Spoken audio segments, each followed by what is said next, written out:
On the morning of November 9th, 1979, the world as we knew it almost came to a sudden, violent end.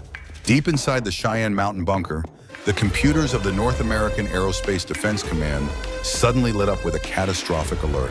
The Soviet Union had just launched a massive, full-scale nuclear strike.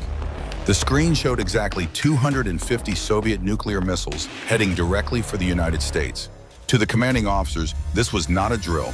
The American defense system was designed to respond instantly.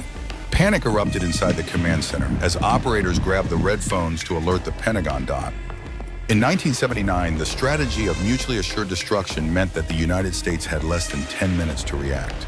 The president had to decide whether to launch a counterstrike before the Soviet missiles wiped America off the map. The pressure on the high command was inhuman. As the clock ticked past the third minute, the crisis reached a terrifying peak. National Security Advisor Zbigniew Brzezinski was awakened in Washington. He was told to prepare the president for a retaliatory strike. But when the Pentagon tried to establish a secure line with the White House, they encountered a terrifying wall of radio static. Washington was completely unreachable. In total panic, NORAD assumed the worst, that a preemptive Soviet strike had already destroyed the nation's capital. Commands were issued to locate Air Force One. Fighter jets were ordered to intercept the president's plane, completely blind, unsure if the commander-in-chief was even alive to sign the launch orders. The nuclear command chain was breaking apart across military bases nationwide.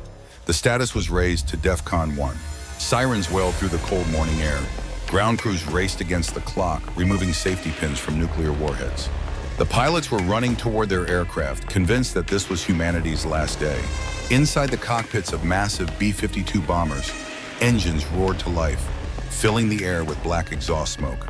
Pilots opened their sealed emergency envelopes, revealing the actual nuclear authentication codes. They were ordered to taxi to the runways on a one-way mission to Moscow. Civilization was now exactly 4 minutes away from burning to ashes. With less than 60 seconds remaining before the president would be forced to launch a counterstrike, a technician at a secondary radar station noticed a fatal discrepancy.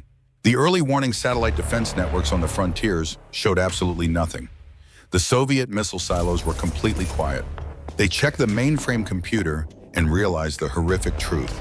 An operator had accidentally loaded a training tape containing a hyper-realistic war simulation into the live active system. The Doomsday scenario was nothing more than a glitch on a piece of magnetic tape. The launch orders were canceled with only seconds to spare. The B-52 bombers cut their engines on the runway and the fighter jets returned to their bases. The world breathed a collective sigh of relief, completely unaware of how close we came to total destruction. The 1979 NORAD crisis remains one of the most terrifying close calls in human history. It proved that sometimes our own technology is far more dangerous than the enemies we fear. A stark reminder that the apocalypse doesn't require a declaration of war. It only requires a single computer error.